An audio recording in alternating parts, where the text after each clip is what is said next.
안녕하세요. 기술과 재직제반 로봇공학 4주차 강의를 맡은 남균입니다. 예. 지난 한 주 동안 잘 있었습니까? 예. 지난 한 주는 코로나가 60만 명까지 넘어섰었죠. 예. 이번 주는 조금 잠잠해지기를 기대해 봅니다. 자, 바로 자료로 넘어가도록 하겠습니다. 자, 화면 공유합니다.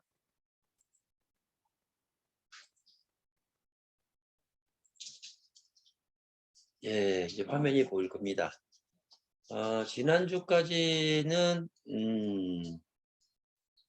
지난주까지는 이제 그 로봇의 적용 사례 쭉 한번 훑어봤었죠. 봤었고 이제 이번 주에는 에이샤, 이번 주에는 어떤 게 되냐면 그 실질적으로 학교 강의실 605호에 있는 로봇들이 11대, 12대, 11대가 있습니다. 그 11대 기종 중에서 대표적인 그 기종이 GP 소형 시리즈입니다. 예. 그래서 이 부분에 있어서 좀 더 깊숙이 예, 어떤 형태의 로봇이며 또한 이 로봇의 상세의 내부를 어, 분해까지는 아니고 속속들이 한번 들어가 보도록 하겠습니다. 산업용 로봇의 GP 소형 시리즈. 예. 우선 차례를 잠깐 들어가다 보면 기종의 소개, 그 다음에 GP 시리즈의 사양과 특장, 예. 기종에 또 GP12가 있고 GP8, GP7 이렇게 있습니다. 그 다음에 엔코더 케이블, 엔코더 라인의 접속 패턴, 그 다음에 보수할 때 주의점 이렇게 좀 나와 있습니다. 여기에서 보면 GP12가 있고 GP8이 있고 GP7이 있는데 GP8이나 7은 606호 강의실에 한 대가 있습니다. 나머지는 전부 다 GP12이라고 보시면 되겠습니다. 자, 여기서 이게 실질적으로 구체적으로 산업용 로봇의 외형입니다. 외형. 여기에서 이제 봐야 할 것이 뭐냐면 기종의 명칭인데요. 모토맨 GP12, 모토맨 GP8, 모토맨 GP7 이렇게 되어 있습니다. 여기서 보면 그 로봇의 세 종류가 있는데 12kg 가반, 8kg 가반, 7kg 가반 이렇게 떠 있는 이 내용은 뭐냐면 이 로봇 매니플레이터에 T축을 포함한 핸드가 붙습니다. 여기에 뭐 토치가 붙을 수도 있고 핸드가 붙을 수가 있고 그립바가 붙을 수 있고 여러 가지가 붙을 수가 있습니다. 자, 이 12kg 가반이라고 하는 거는 이 로봇 매니플레이터가 두를 수 있는 무게가 12kg까지란 얘기입니다. GP8은 8kg까지, GP7은 7kg까지. 네, 요게 핵심 내용이고요. 여기서 또 하나 봐야 하는 것들이 이제 그 A 1440 1440mm 이 리치, 즉 이 T축 속에 보이지는 않지만 P점이 있습니다. 이 P점을 최대로 쫙 뻗었을 때 그 기럭지가 리치가 1440mm라는 얘기입니다. 요거는 아주 기본적으로 외우셔야 할 그런 내용들이 되겠습니다. 여기서 GP12가 있고 그 옆에 MH12가 있는데요. 이 MH12는 GP12의 전기종입니다. 한마디로 부기종입니다. 그래서 여기서 최대 속도를 단순하게 비교를 해 봤는데요. S축의 속도는 220도 per sec, GP12는 260도 per sec가 되겠습니다. 즉 1초에 260도가 들어간다는 얘기죠. 그래서 과거 기종보다 최대 18% 속도를 업했다는 그 얘기가 되겠습니다.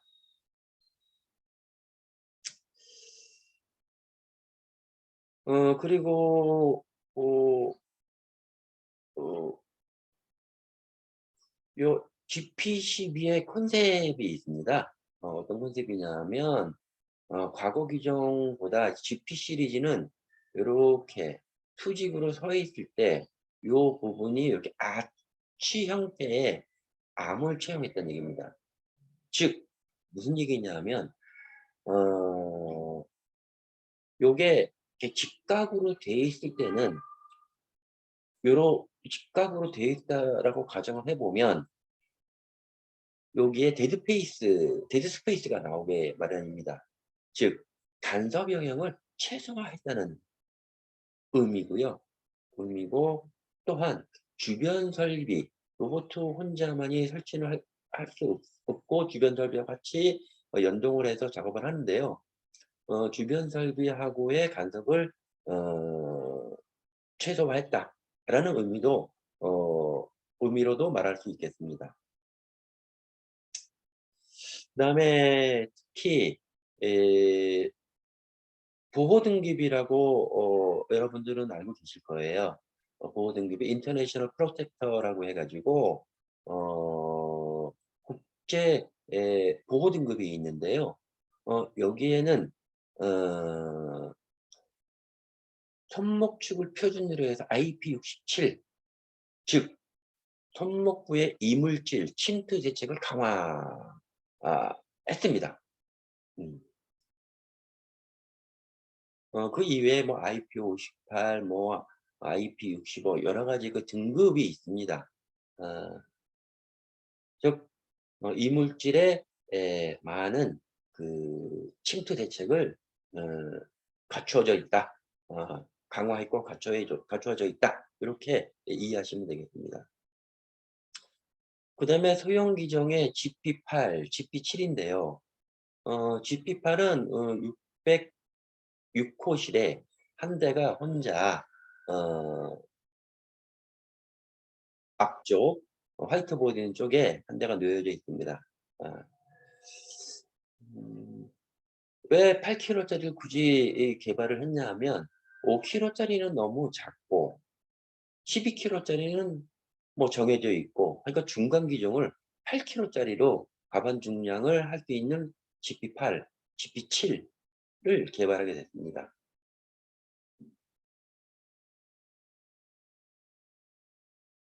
음 그다음에 계속해서 GP8과 GP7의 사양과 특장인데요.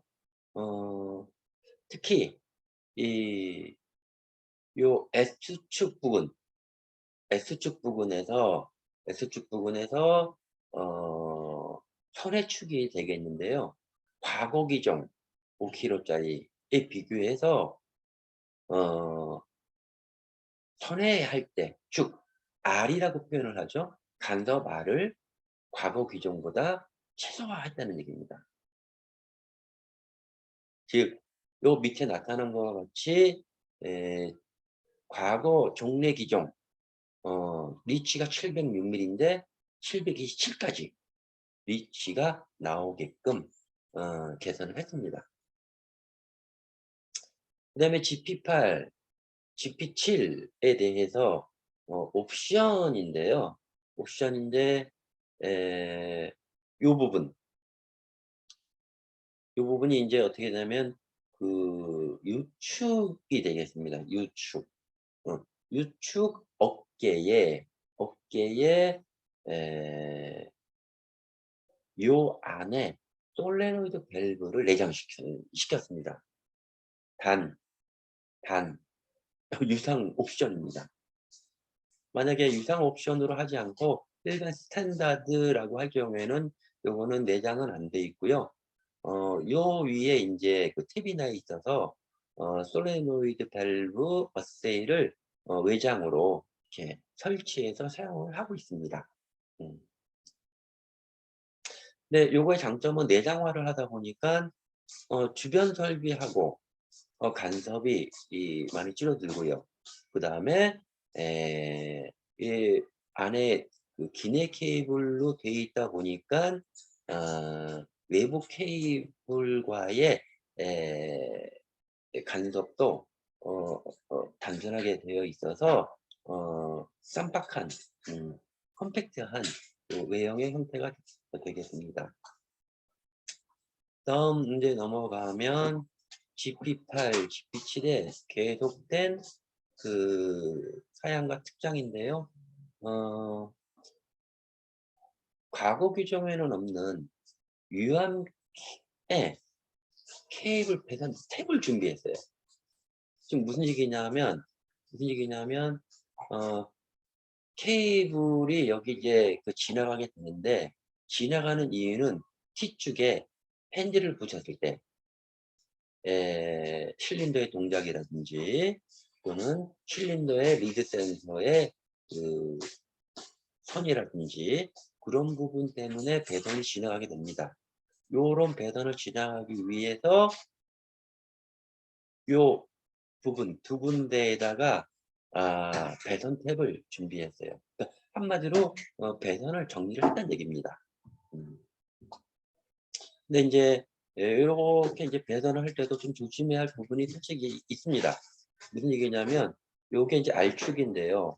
R축이 이 U축 회전을 할 때 케이블이 돌기 때문에 그 케이블에 대한 여유를 두고 케이블 배선을 해야 되겠죠? 음. 요 얘기는 이제 아까도 잠깐 나왔지만은 T축 프레인지 쪽, 그다음에 L축 부분에 대해서 외부로부터의 침투되는 이물질 방어 대책을 강화했습니다. 또한 실질적으로 이 매니플레이터하고 컨트롤러 사이에 급전 케이블이 절대적으로 필요로 하는데요. 지금 이 상태에선 보이지 않지만 이 뒤쪽에 커넥터가 있습니다. 급전 케이블 커넥터. 요렇게 바깥으로 해서 뽑을 수도 있고요. 인제 옵션으로 해서 이 S축 밑바닥에서 커넥팅을 할 수 있는 구조로도 만들어져 있습니다. 단 요거는 인제 그 옵션이 되겠습니다. 이게 언제 필요하냐면99% 로봇을 설치할 때 그 로봇 베이스가 이렇게 설치가 됩니다. 뭐 400mm 짜리, 500mm 짜리, 뭐 높게는 1m 짜리, 1.2m 이렇게 설치를 하는데요. 케이블이 뒤에 이렇게 나와 있으면 간섭의 그 염려가 있기 때문에 밑에서 여기 그림처럼 밑에서 삽입하게끔 이런 부분도 옵션으로 준비되어 있습니다.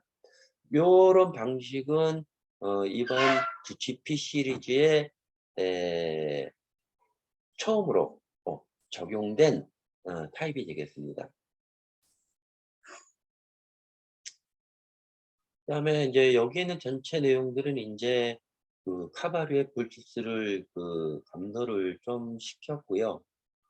그다음에 인제 유선형으로 암들이 요게 인제 L축인데요. L축이 유선형으로 많이 개선을 이제 해서 어 머터리얼 핸들링 로봇 같은 경우는 절상류가 많이 인제 튀깁니다. 그래서 그런 분진이나 절상류가 쌓이는 거를 최소화하는 또한 볼트 구멍도 에는 이제 분지나 절삭력이 많이 쌓이는데요. 볼트 개수를 최소화해서 그런 절삭력 분진이 덜 묻어나게끔 그런 컨셉입니다.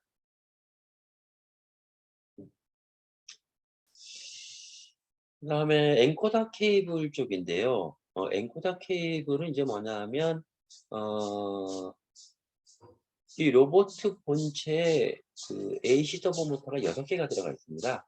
그 6 개 각각 한 개에는 각각 한 개의 모터에는 모터를 고정하는 파워 케이블 AC 3 상이 들어가 있고요. 또한 피드백을 시켜주는 엔코더가 모터에 붙어 있습니다. 그래서 요거는 기내를 통해 전부 연결되어 있고요. 아까 급전 케이블 말씀드렸죠. 급전 케이블을 통해서 컨트롤러 YRC1000 에서 전부 다 연결이 되어 있는 겁니다. 그래서 요 뒤에 요 나오는 것들은 뭐냐면 로봇 컨트롤러에서 매니플레이터 로봇 본체에 어 기내 배선으로 연결되어 있는 엔코더에 대한 방식을 얘기 드리는 거예요. 자, 방식, 멀티드롭 방식입니다. 즉 왼쪽에 있는 것이 이제 과거 그 모델이고요. 요게 지금 GP 시리즈 YR1000에 대한 현재 모델인데 과거에는 컨트롤러하고 모터 간에 1대 1로 접속을 다 했었어요. 즉 모터 한 개당 케이블이 다 필요했었는데 현재 YR1000 같은 경우는 컨트롤러하고 모터 사이는 1 개의 케이블로 접속되어 있습니다.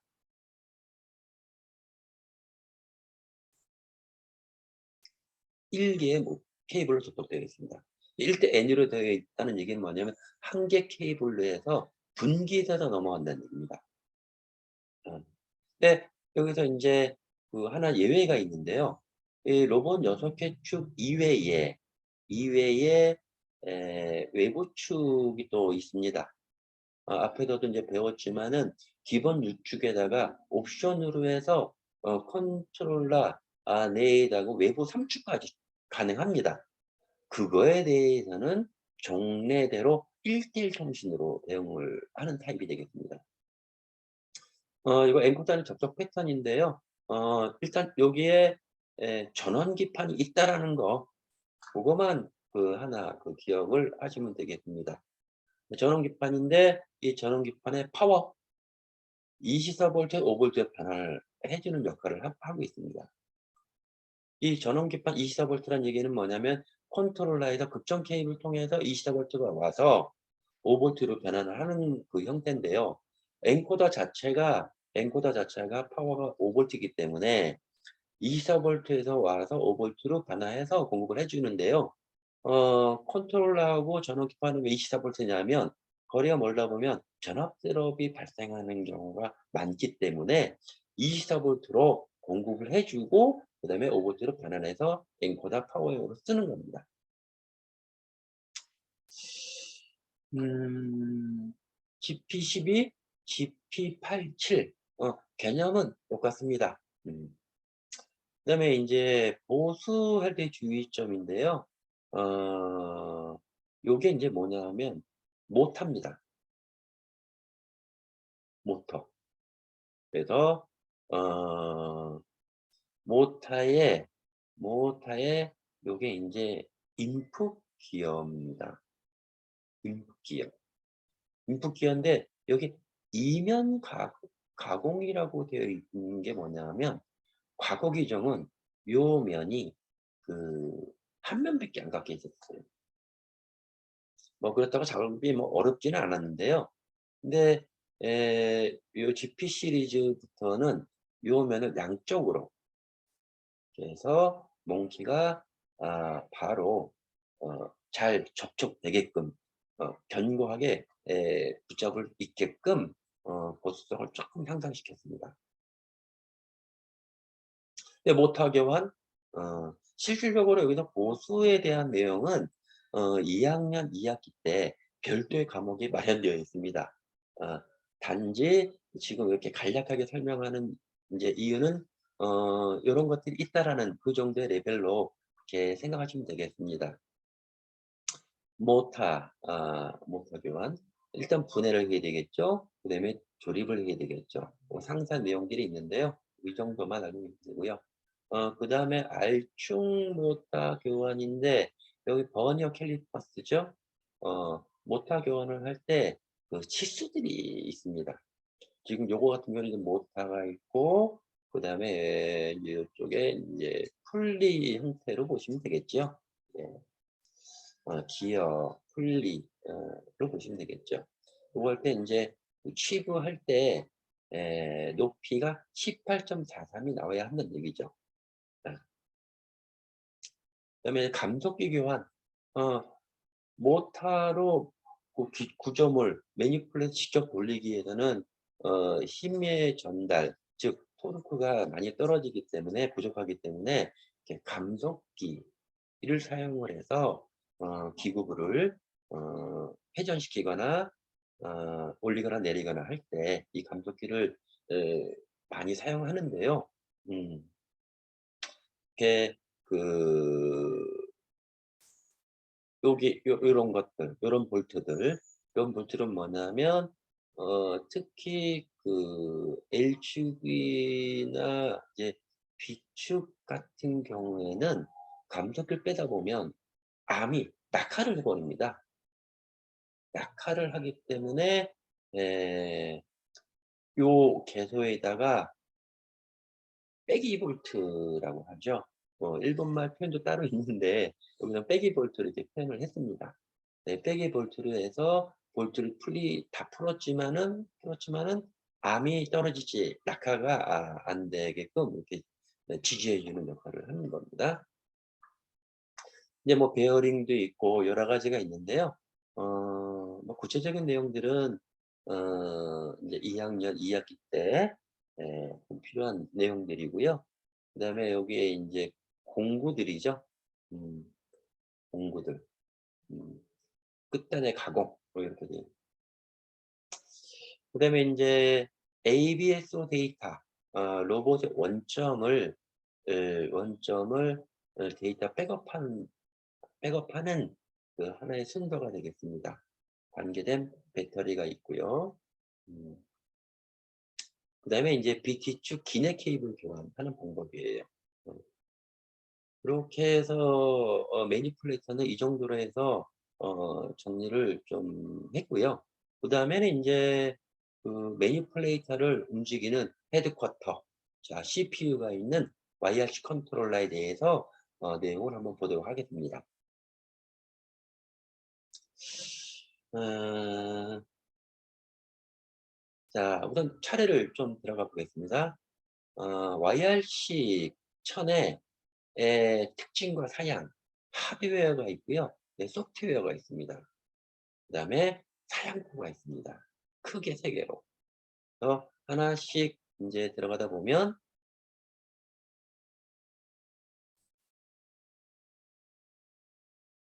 나오죠. 어 앞에서 좀 일부 좀 나왔는데요. YS1000 우리 605 호실에 있는 로봇 컨트롤러는 과거 기종에 비교해서 50%로 축소했습니다. 그것만큼 전자기기들이 소형화되고 컴팩트화됐다는 얘기입니다. 근데 여기에서 하나 짚고 넘어간다면 여러분들은 이 로봇을 도입을 하고 관리를 하고 운영을 하고 프로그램을 하고 그다음에 메인터넌스를 해야 되는데 에 이렇게 작아지다 보면 솔직히 말씀드려서 도어를 열어서 메인터넌스 할 때 보수성이 용이하지가 않습니다. 과거 규정은 공간이 널널하기 때문에 손이 들어가거나 공구가 들어갈 때 아주 용이했는데 작아지다 보니까 그러한 부분들이 쪼끔 불편한 점이 있습니다. 근데 그러한 불편함을 최소화하기 위해서 안에 들어가 있는 보드류들이 전부 다 슬라이드 넥타이로 되어 있습니다. 그래서 메인터넌스 하는 데는 큰 어려움은 최소화됐다라고 생각하시면 되겠습니다. 그다음에 인제 그다음에는 뭐 비슷한 얘기가 반복이 되는데요. 어 컨트롤러가 소형화가 되다 보니까 좁은 장소에서도 컨트롤러를 놓을 수 있다. 배치할 수 있다. 지금 요로 같은 경우는 샘플인데요. 로봇 두 마리가 있고 그다음에 코먼 베이스죠. 코먼 베이스에 컨트롤러를 적치할 수 있는 음 그러한 부분을 나타내고 있습니다. 뭐 요거는 일부 좀 인제 많이 봐 왔던 건데요. 컨트롤러의 상부나 하부에 별도의 고객 판넬을 만들 수 있는 치부할 수 있는 탭들이 있다는 얘기입니다. 탭들이. 요거는 이제 전면의 반대인 후면 컨트롤러 뒤에서 본 겁니다. 즉 컨트롤러하고 외부하고 인터페이스를 하기 위해서는 하드웨어적으로 케이블을 결선을 해야 되는데 뭐 통신 케이블도 마찬가지겠죠. CC 링크 통신이라든지 디바이스 내 통신이라든지 아니면 이더넷 통신 같은 할 경우에는 어 요런 그 인이프를 통해서 케이블을 바깥으로 배출시킵니다. 음. 고거를 나타내고 있습니다. 위에도 있고 측면에도 있고 측면에도 있고 뒷면에도 있고. 근데 여기서 요 측면 같은 경우는 요거의 반대쪽이 또 있거든요. 반대쪽에도 이러한 그 인입구가 있습니다. 여기나 측면이나 메인 전원을 여기다 인입시킬 수가 있다는 얘기죠. 네. 그다음에 요거는 뭐 안 보셔도 됩니다. 그다음에 이제 소프트웨어 쪽입니다. 소프트웨어 쪽. 컨트롤러의 소프트웨어. 자, 우선은 컨트롤러가 있고 메뉴 아니죠. 뭐 프로그램 펜던트가 있는데 프로그래밍 펜던트는 여러분들이 가장 친해할 부분들이 이 프로그램 펜던트입니다. PP. 즉 교시 작업, 프로그램할 때 효율성이 향상되게끔 되어 있고 안에 내부에도 가이드 방식으로 만들어져 있습니다. 좀 더 구체적으로 말씀드린다면 여기에 있는 키들, 여기 있는 화면들, 요거 터치 파넬입니다. 조작이 편하게끔 구조를 이렇게 만들었습니다. 또한 터치 파넬 내에서 로봇 상태의 모니터링을 편하게 할 수 있는 뭐 가동 상태 확인, 몇 개를 생산했다, 몇 번 동작을 했다, 또는 서버 파워가 몇 시간 들어갔다, 무빙 타임이 몇 시간 들어갔다, 알람 이력이 어떤 것들이 나와 있다. 또는 어 인제 원격지에서도 모니터링이 가능합니다. 예. 예. 작년 1 학년 2 학기 때 리모트 펜던트라고 해 가지고 동아리에서 하나 했습니다. 예. 통신 방식은 노트북하고 이 프로그램 펜던트의 화면을 노트북에서 봐서 노트북에서 조작할 수 있게끔. 네. 통신 방식은 이더넷 통신을 좀 썼습니다. 그래서 아주 흥미롭게 재미있게 그 동아리 활동을 마친 것으로 기억을 하고 있습니다. 또한 인제 이 Vmax 기능이 있는데요. 아직 여러분들이 프로그램까지는 아직까지 못하는데 요 MOVL이 무브 명령어, 이동 명령어입니다. 즉 에어 커트 구간에서 직선 궤적에서 고속 에어 컷 동작이 가능하다는 얘기예요. 즉 여기에서 제가 그림을 좀 더 확대를 해 본다면 이동 명령어 MOVJ, 이동 명령어 MOVL MOV 쉐이는 move joint의 약자입니다. MOVL은 move linear의 약자입니다. 그래서 MOVL은 직선입니다. 직선. 여기서 청색의 색깔로 보이는데요. 요게 되겠죠, 요게. 요렇게 되는데요. Vmax 명령어를 쓰면 요런 식으로 Vmax 명령어를 쓰면 MOVL보다 더 제어점 속도가 더 빨라집니다.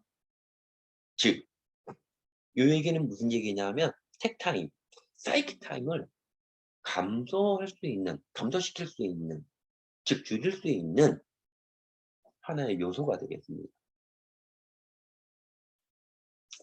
이런 기능이 이제 이 로봇에 추가되어 있습니다. 그다음에 이제 궤적 정도 쪽인데요. 궤적 정도인데 여기에서 가만히 요것도 확대를 좀 해보면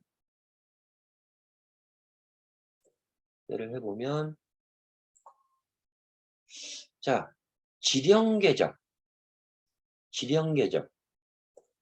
예를 들어서 로봇 지령할 때 move J, V는 100%라고 할 때 이쪽에 빨간 데 있을 겁니다. 빨간 데 지령 궤적입니다. YRC는 현재의 기종. 이 청색은 과거의 기종입니다. 즉 현재 기종, 과거 기종인데요.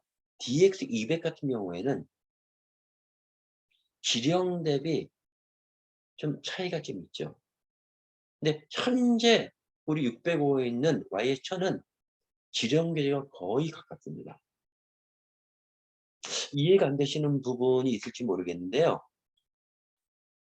로봇 프로그램 펜던트에서 이동 명령을 프로그램 했을 때 실질적으로 로봇은 이동 명령어대로 가지는 않습니다. 근데 얼마큼 차이 나냐? 0.001, 0.002 정도의 차이라고 생각하시면 됩니다. 눈에는 절대 안 보입니다. 그 오차라는 게. 그런데 이 부분을 어, 어, 확대해 보면 이러한 차이가 발생을 하고 있다는 얘기입니다. 즉 YRC1000은 과거에 DX200보다 지령 궤적에 거의 가깝게 붙어 있다라고 생각을 한번 하시면 되겠습니다.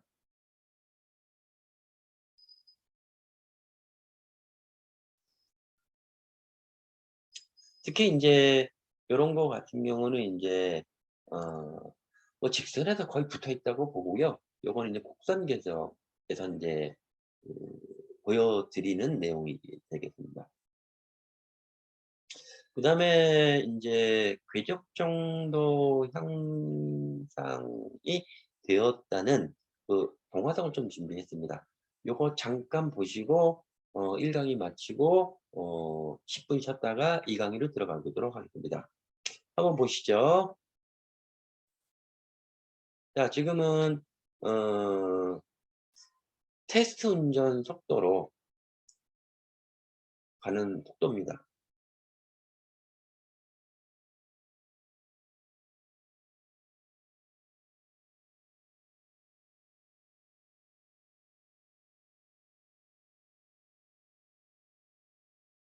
요게 끝나고 나면 그 플레이백 속도로 바로 움직입니다.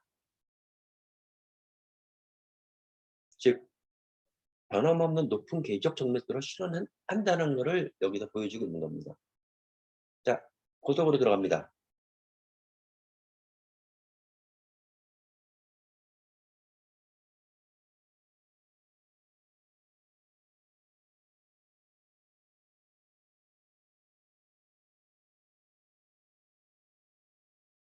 그러니까 가감속 제어하고 정밀도가 상당히 높아졌다는 얘기입니다.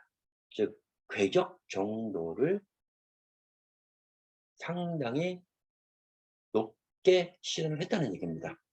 자, 1강의는 여기서 마치고 10분 쉬었다가 제2강의 들어가도록 하겠습니다. 잠깐 화장실 갔다 댕겨 오세요.